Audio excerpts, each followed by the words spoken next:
नमस्कार, मैं हूं आपके साथ सोनिया चौहान। खास खबर में आप सभी का स्वागत है।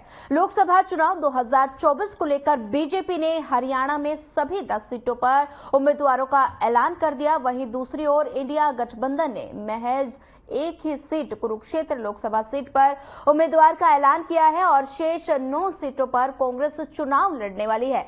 वहीं प्रदेश में 25 मई को मतदान है और जिसके बाद मद्देनजर राजनीतिक दलों द्वारा चुनाव प्रचार किया जा रहा है। 7 चरण के चुनाव का पहला चरण 19 अप्रैल को होगा और नतीजे 4 जून को घोषित किए जाएंगे। कांग्रेस पार्टी वहीं आज दिल्ली में शाम 4 बजे सीईसी की बैठक करेंगी और साथ ही कांग्रेस केंद्रीय चुनाव की बैठक में कांग्रेस हरियाणा और पंजाब और बिहार, झारखंड, हिमाचल प्रदेश के उम्मीदवारों के नाम पर चर्चा करेगी और साथ ही बैठक के बाद कांग्रेस उम्मीदवारों के नामों का ऐलान कर सकती है।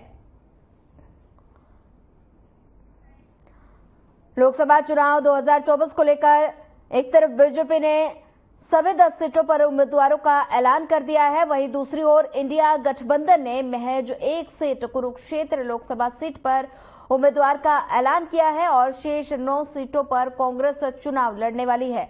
25 मई को मतदान है और जिसके मद्देनजर राजनीतिक दलों द्वारा प्रचार प्रसार शुरू कर दिया गया है। 7 चरण के चुनाव का पहला चरण 19 अप्रैल को होगा और साथ ही नतीजे 4 जून को घोषित किए जाएंगे। वहीं इसी को लेकर कांग्रेस पार्टी लगातार सुर्खियों में है। कांग्रेस पार्टी ने उम्मीदवारों की घोषणा नहीं की है, जिसको लेकर आज कांग्रेस पार्टी दिल्ली में शाम 4 बजे सीईसी की बैठक करेगी और साथ ही इस बैठक में केंद्रीय चुनाव समिति की बैठक में कांग्रेस हरियाणा, पंजाब, बिहार, झारखंड और हिमाचल प्रदेश उम्मीदवारों के नाम पर चर्चा करेगी और साथ ही बैठक के बाद उम्मीदवारों के नामों का भी ऐलान कर सकती है। बता दें कि आज शाम 4 बजे कांग्रेस केंद्रीय चुनाव समिति की बैठक होगी। शाम 4 बजे ये बैठक होगी और साथ ही बैठक में हरियाणा, पंजाब, बिहार, झारखंड के उम्मीदवारों के नाम पर चर्चा की जा सकती है और साथ ही बैठक के बाद कांग्रेस उम्मीदवारों के नामों का ऐलान कर सकती है।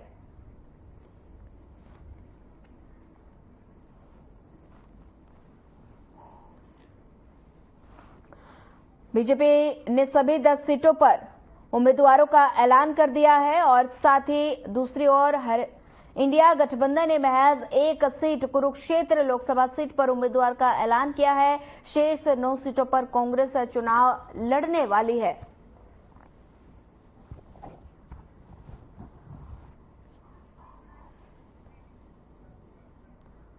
प्रदेश में 25 मई को मतदान है और साथ ही जिसके मद्देनजर राजनीतिक दलों द्वारा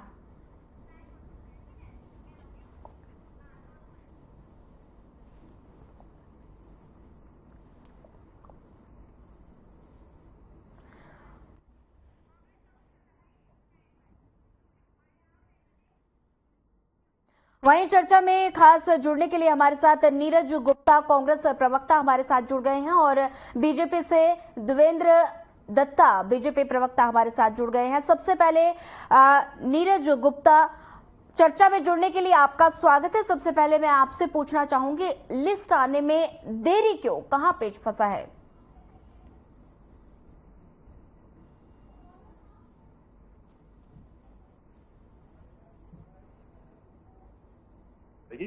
देखिए, अभी हरियाणा में इलेक्शन बहुत दूर है। 25 मई का इलेक्शन है, पूरा 1 महीने से ऊपर ज्यादा टाइम बाकी है जी। तो हम फूक फूक के करना रखते हैं। हमारे पास नेताओं की कोई कमी नहीं है।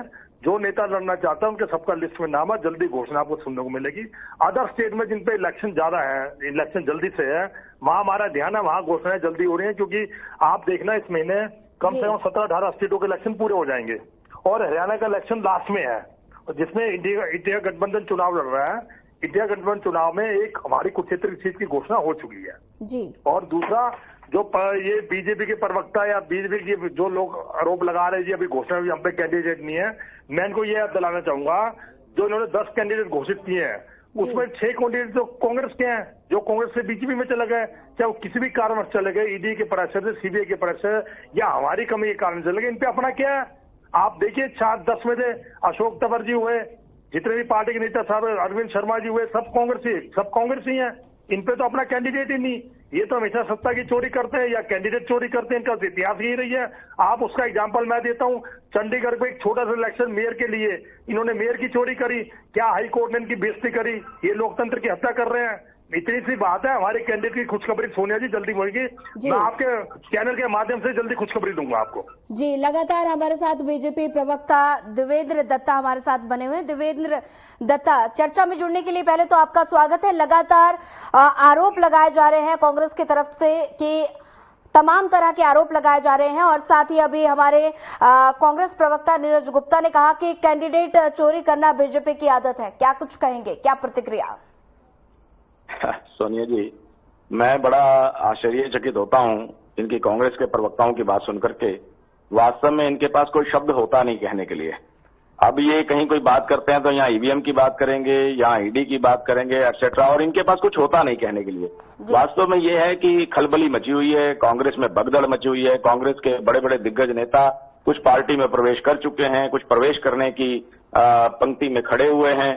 इस समय कुछ नहीं है। चुनाव ये कैसे लड़ेंगे? हमारा तो इतना जबरदस्त बूथ प्रबंधन होता है, हमारी सारी कमेटियां बनी हुई हैं, हमारा पन्ना प्रमुख तक कार्यकर्ता बना हुआ है। हम लोग जीत की और अग्रसर हैं, और निश्चित रूप से जब 25 मई को हरियाणा में चुनाव होगा, भारतीय जनता पार्टी का कमल खिलेगा। एनडीए गठबंधन के तौर पर श्रीमान नरेंद्र मोदी जी देश का तीसरी बार नेतृत्व करने वाले हैं। भारतीय जनता पार्टी का कमल पूरे देश भर में खिलने वाला है। जी, लगातार हमारे साथ कांग्रेस प्रवक्ता बने हुए हैं नीरज गुप्ता जी। कांग्रेस आज किन किन प्रत्याशियों पर दांव लगाएगी? क्या लगता है, पुराने चेहरों को मौका मिलेगा या फिर नए ही प्रत्याशियों को मैदान में उतारा जाएगा? देखिए, कांग्रेस पार्टी का इंटरनल मैटर है। जो भी कैंडिडेट उतरेगा मजबूत उतरेगा जी। जो इंडिया गठबंधन कैंडिडेट होगा और बीजेपी को टक्कर देगा। और बीजेपी जो सोच रही है कि हम 10 की 10 सीटें जाएंगे, सिर्फ सपना है। 10 तो सीटें कभी जीत नहीं सकते। आज ही मैं इनको बताना चाहूंगा, जो 400 पार का नारा देते हैं, किस बेस पे देते हैं? सुन लीजिए, आप मेरी बात समझना, टेक्निकल, शायद बीजेपी प्रवक्ता पढ़े लिखे वो भी समझेंगे। आज हरियाणा में इनकी 10 सीटें हैं, पूरी हैं जी। मध्य प्रदेश में पूरी हैं, राजस्थान में पूरी हैं, उत्तराखंड में पूरी हैं, हिमाचल पूरी है। तो इनकी सीटें बढ़ेंगी कहां से? क्या लोकसभा को 720 सीटें करने जा रहे हैं जो 400 पार हो जाएंगी नारे सीटें? आप बताइए, इनकी सीटें कहां से बनेंगी? एक बेईमानी नारा, सिर्फ नैरेटिव बना, 400 पार 400 पार। कोई हरियाणा में लोकसभा की सीटें 12 हो जाएंगी क्या? तो ये सिर्फ बेईमानी है। इनको पूरी टक्कर से देंगे, इनका सपना रह जाएगा। और 2019 में भी कह रहे थे हम 75 पार, विधानसभा में 40 सीटों पर रह गए। और जिस पार्टी के खिलाफ इन्होंने शंकर उसको भ्रष्टाचारी बोला और उसी से समर्थन ले लिया। ये हमें सिखाते हैं नैतिकता पार। खुद देखो ना नैतिकता पार, आप एग्जाम्पल देते हैं और सब एक भ्रष्टाचारी बोलते हैं। कांग्रेस पार्टी के अदर पार्टी को भ्रष्टाचारी बोलते हैं, उनको लेने से गुरेज नहीं करते। अगर इतनी ईमानदार पार्टी है, इतनी भ्रष्टाचार साफ पार्टी है, आप अपनी पार्टी में एजेंडा साफ कीजिए ना। हम किसी भी पार्टी के भ्रष्टाचारी नेता को नहीं लेंगे। क्यों लेते हैं फिर क्यों लेते हैं? सिर्फ अपनी सत्ता के लालच में। आज अमेरिका जैसे कंट्री ने, मैं 4-5 दिन पहले पढ़ रहा था, अमेरिका और एक देश का नाम हो रहा है, शायद आपको नॉलेज होगा, उन्होंने भारत में तंज कर रहा है कि भारत के संविधान में, भारत के लोकतंत्र में क्या हो रहा है। जब दिल्ली के मुख्यमंत्री की गिरफ्तारी हुई थी, ध्यान है ना सोनिया जी, उस पर नरेंद्र मोदी जी कुछ नहीं बोले। आज वो अपना आपको सुपर पावर समझते हैं, अमेरिका से ऊपर समझते हैं। सिर्फ अहंकार ही है। अहंकार सबका टूट जाए। अहंकार तो रावण का भी नहीं चला। फिर ये क्या चीज है? ये 2 पार्टी वाली सीट इनको अपने इतिहास में भूलना चाहिए। जिस ये 400 का नारा पार कर रहे हैं, वो 400 का नारा पार तो 1984 में पार कर चुके हैं। इनका सिर्फ सपना है, सपना रहेगा। मैं ये नहीं कहता हम सारी सीटें जीतेंगे, लेकिन हमको कड़ी टक्कर देंगे। जनता मालिक है, जनता ही फैसला करेगी हम कितनी सीट देंगे। जनता को चुनना है। अगर बेईमानी से छुटकारा पाना है, भ्रष्टाचार से छुटकारा पाना है, महंगाई से छुटकारा पाना है, बेरोजगारी से छुटकारा पाना है, ये जनता तय करेगी। जनता किसे चुनेगी? हेलो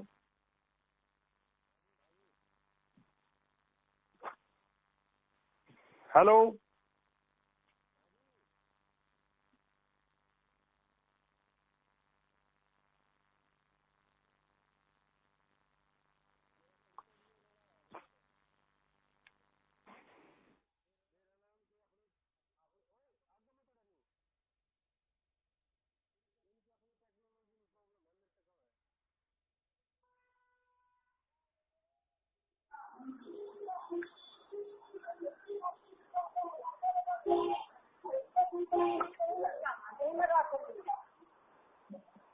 इसने मेरे को कहना है वो भैया ये लिस्ट भेजी है सामान भाई मेरे को जो चुनाव बन डालेगी क्या दी चले क्या देने को भैया मैं क्या क्या कर दूंगा एकदम से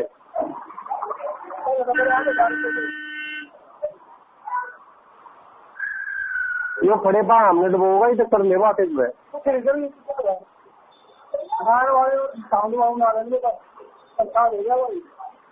हाँ बस अगली बात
देवेंद्र दत्ता जी।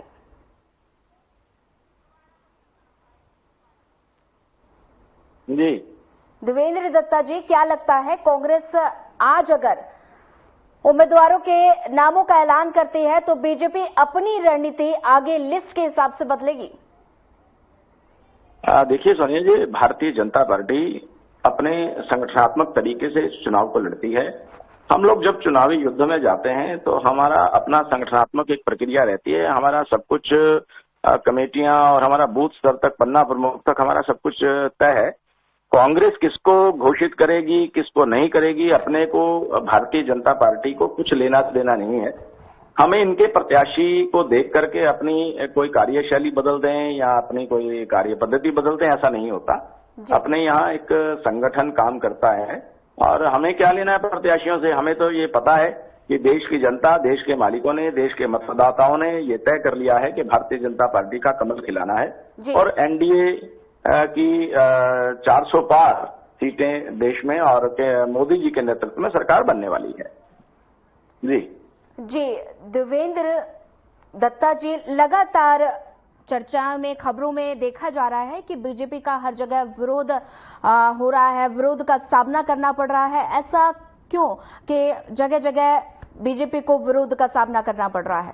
जी सोनिया जी, मेरी आपसे कदब्ध प्रार्थना, एक मेरा निवेदन करके मैं आपसे बताऊं कि ये जितने लोग ये विरोध कर रहे हैं, मैं तो ये बताऊं कि जो देश का किसान है, जो देश का अन्नदाता है, वो किसी प्रकार का इस प्रकार का ना प्रदर्शन करता है, ना उग्रता वो करता है। वो लोग अपनी अगर कहीं बात भी रखनी है तो बड़े अच्छे तरीके से वो लोग बात रखते हैं। ये कहीं ना कहीं ये प्रायोजित कार्यक्रम है, ये कहीं ना कहीं से स्पॉन्सर्ड किया जा रहा है ताकि न्यूज़पेपर्स में या अन्य सूचनाओं के आधार से इस प्रकार का खलल पड़े कि विरोध है। कहीं कोई विरोध नहीं है। भारतीय जनता पार्टी पूरी तेज गति से, अभी तक कांग्रेस के लोग तो प्रत्याशी भी घोषित नहीं कर पाए। विपक्ष के अंदर इतनी खलबली मची हुई है, इतनी हड़बड़ाहट है, उनको पता ही नहीं लग रहा कौन सी सीट पर हम किसको उतारें। पूरे विपक्ष की बात कर रहा हूं, केवल कांग्रेस की नहीं, जितने भी दल हैं, जितने भी दल हैं, उनके पास कुछ भी नहीं है। और भारतीय जनता पार्टी कब से अपना काम शुरू कर चुकी है, अपने प्रत्याशियों की घोषणा कर चुकी है और हमारी निरंतर बैठकें हो रही हैं, हमारी रैलियां हो रही हैं। हम लोग बहुत आगे निकल चुके हैं, चुनाव के अंदर बहुत आगे दौड़ चुके हैं और ये हमारा कहीं भी सामना और पीछा नहीं कर पाएंगे, क्योंकि हम लोग विजय की ओर बहुत तेजी से आगे बढ़ रहे हैं। जी ठीक है, देवेंद्र दत्ता बने रहिए हमारे साथ। रुक करना चाहूंगे सोनीपत से संवाददाता लाजपत हमारे साथ जुड़ गए हैं। लाजपत, आज कांग्रेस की सीएसी की बैठक होने जा रही है, उम्मीद है काफी सारी जगहों पर, मुख्य तौर पर हरियाणा, दिल्ली के उम्मीदवारों का ऐलान हो सकता है। क्या कुछ ज्यादा जानकारी, अपडेट दे दीजिए। जी बिल्कुल, देखिए जिला सोनीपत में बीजेपी के जो नेता हैं वो उनको मौका मिल चुका है, लेकिन अभी कांग्रेस के जो प्रत्याशी है उनका भी कोई नाम नहीं दिखाई दे रहा। तो इसमें आम जनता जो है वो अंधविश्वास में है। लेकिन सोनीपत के अगर अतीत की बात करें तो चौधरी देवीलाल के नाम से दो पार्टियां आज भी जानी जाती है, इनेलो और जेजेपी। वो आज भी चौधरी देवीलाल को कहते हैं, लेकिन सोनीपत ने 3 बार उनको हराया था। चौधरी भूपेंद्र सिंह हुड्डा बड़े गद्दावर नेता है, जहां उनके अगर अभी ताजा हालात है, जो कि 5 विधायक मजबूत होने के बावजूद सोनीपत ने उनको रिजल्ट दिया था, भूपेंद्र हुड्डा को हराया था। तो ऐसा में देखना यही होगा कि कांग्रेस के सामने काफी बड़ी चुनौती है। इसीलिए अंधविश्वास में है कि कैंडिडेट अभी सामने नहीं आ रहे, तो ये काफी बड़ी समस्या है। लेकिन आम आदमी जो है वो इस बात को लेकर चिंतित है कि अगर कैंडिडेट आमने सामने होते हैं तो उनकी चर्चाएं जो होती है और पब्लिक जो जनता होती है देश की, उसको निर्णय लेना होता है। 5 साल की जो सत्ता होती है वो देश के लिए देनी होती है, लेकिन हालात काफी गंभीर बनते जा रहे हैं। जैसे जैसे चुनाव का समय नजदीक है और कैंडिडेट बीजेपी का है, बीजेपी का कैंडिडेट लगातार जो गांव के क्षेत्र जो आंचल है उनके अंदर जो जाकर बैठकें कर रहे हैं, लोगों से मुलाकात कर रहे हैं, तो ये लगता है कहीं ना कहीं कांग्रेस का तो देखने को यही मिलेगा। अगर कैंडिडेट भी देते हैं तो सिर्फ रोड शो करना होगा। रोड शो भी अगर जिला सोनीपत की बात करें तो काफी लंबा एक जो जगह है, दिल्ली से लेकर चंडीगढ़ तक का एक जीटी रोड का सबसे बड़ा सफर है, ऐसे ही सोनीपत का काफी बड़ा सफर है। जींद को गोहाना, जींद, राई, खरखोदा, सोनीपत, गन्नौर, काफी विधानसभाएं हैं जहां नुक्कड़ है, जो गांव है, जहां पर लोगों से मुलाकात होगी ताकि लोगों को लुभाने का काम किया जाए। लेकिन अभी तक कांग्रेस का जब तक प्रत्याशी नहीं होता, जब तक कांग्रेस के सामने, जब तक अपने कैंडिडेट को सामने ले जाता है, जब तक लोगों के अंदर से बात जो चर्चा देखने को मिलती है कि अकेले बीजेपी के जो कैंडिडेट दिखाई दे रहे हैं, तो ये भी अंदर है, लोगों के अंदर जो सवाल है वो जहन में है। जब दूसरा कैंडिडेट आएगा तो पब्लिक भी रुझान में आएगी, लोगों को अभी पता लग पाएगा। अभी सिर्फ बीजेपी का कैंडिडेट दिखाई दे रहा है। जी सोनिया जी ठीक है, लाजपत हमारे साथ बने रहिए। रुक कर लेती हूँ चरखी दादरी का, हमारे संवाददाता उमेश हमारे साथ बने हुए हैं। उमेश, क्या कारण समझ में आते हैं उम्मीदवारों के नामों के ऐलान में देरी होने के पीछे? बीजेपी ने काफी ज्यादा नामों का ऐलान कर दिया है, लेकिन कांग्रेस के नामों में देरी के कारण के पीछे क्या कारण नजर आ रहा है, देरी होने की वजह? जी सोनिया, मैं बताना चाहूंगा, अगर लोकसभा चुनाव में कांग्रेस पार्टी की तरफ से प्रत्याशियों की जो अभी तक घोषणा नहीं हुई है, उसके पीछे ज्यादातर जो कांग्रेस का जो संगठन की जो लगातार बैठकें जो हो रही हैं, उसमें भी ये अंदाजा लगाया जा रहा था कि जल्द ही नवरात्र के बीच में ही जो है ना प्रत्याशियों की घोषणा कर दी जाएगी। लेकिन अभी तक प्रत्याशियों की घोषणा न होना एक कांग्रेस पार्टी के संगठन की जो है आपसी जो है यानी कि आपस में जो मेल मिलाप नहीं हो पा रहा है, उसको भी लेकर ये जताया जा रहा है कि सभी गुट अपने अपने प्रत्याशी के यहाँ से भिवानी महमरी लोकसभा क्षेत्र से या जितने भी हमारे हरियाणा में लोकसभा क्षेत्र है उनसे सभी प्रत्याशी उन्हीं के पक्ष के जो प्रत्याशी है वो यानी कि मैदान में उतारे जाए, उसको लेकर भी काफी कसम कसी का जो वो देखा जा रहा है, क्योंकि प्रत्याशी है वो कांग्रेस पार्टी एकजुट न होने की वजह से प्रत्याशी घोषणा नहीं हो पा रही है, क्योंकि हुड्डा गुट और साथ में जो किरण सैलजा और जो रणदीप सुरजेवाला है वो भी अपनी तरफ से पूरा प्रयास कर रहे हैं कि प्रत्याशी को एक यानी कि बैठक करने के बाद में ही प्रत्याशी की घोषणा की जाए, लेकिन अभी तक कांग्रेस के प्रत्याशी की घोषणा यहाँ पे नहीं की जा रही है। इसका कारण ये समझ आ रहा है कि कांग्रेस की आपसी जो है सहमति नहीं हो पा रही। जी ठीक है, लगातार हमारे साथ उमेश बने रहिए। मैं रुक करूंगी, कांग्रेस प्रवक्ता नीरज गुप्ता हमारे साथ लगातार बने हुए हैं। नीरज गुप्ता जी, कांग्रेस पर ही आरोप क्यों लग रहे हैं कि पैसे देकर कार्यकर्ताओं को भिजवाया जा रहा है, साजिश के तहत विरोध करवाया जा रहा है, ऐसा क्यों? नहीं, ऐसा नहीं है, ये इनकी गलतफहमी। इनका देखो, इनका आरोप लगाना, इनका ये आरोप कुछ भी लगा सकते हैं, मैं इस बात की पुष्टि नहीं करता।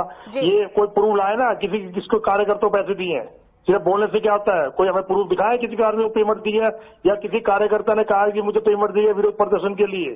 आप ये देखिए, मैं इनको याद करा दूं, हमारा संगठन नहीं है, मैं मानता हूं ये बात, लेकिन हमारी कांग्रेस पार्टी पूरी तैयार है। हम पिछले 4 महीने में हमने जन आक्रोश रैली का आयोजन किया था, जो हमारे उदयवान जी और हमारे विपक्ष के नेता जिनका संचालन हुड्डा साहब ने और उनके बेटे दीपेंद्र ने किया था। हम एक बार पूरा हरियाणा घूम चुके हैं, जिसमें हम लोकसभा के बिछा चुके हैं। लोकसभा के उम्मीदवारों की घोषणा कभी भी हो सकती है। हमारा मजबूती से है। हम आप देख रहे जन आक्रोश रैली में हमें कितना समर्थन बढ़ रहा था। इनकी कुर्सियां खाली थी और हमारी कुर्सियां हमेशा भरी रहती थी। जन आक्रोश रैली पूरे हरियाणा के हर विधानसभा में हो चुकी है। तो हम पूरे चुनाव तत्पर लड़ने के लिए तैयार है और जल्दी ही आपको बड़ी खुशखबरी 2-1 दिन में मिल जाएगी और मैं आपके चैनल के माध्यम से खुशखबरी सबसे पहले आपको दूंगा। जी ठीक है, लगातार हमारे साथ देवेंद्र दत्ता हमारे साथ बने हुए। देवेंद्र दत्ता, लगातार तमाम तरह के आरोप प्रत्यारोप का दौर जारी है, क्या कुछ कहेंगे, क्या जवाब देंगे? जी सोनिया जी, मैं आपका क्या प्रश्न का उत्तर दूं। मैं निवेदन ये कर रहा हूं कि इस समय वास्तव में चाहे कांग्रेस के प्रवक्ता हैं या कांग्रेस का जो भी नेतृत्व है, उनके पास ना ही कोई नीति है, ना कोई धुरी है, ना कोई धरातल है, ना कोई उनके पास नेतृत्व है।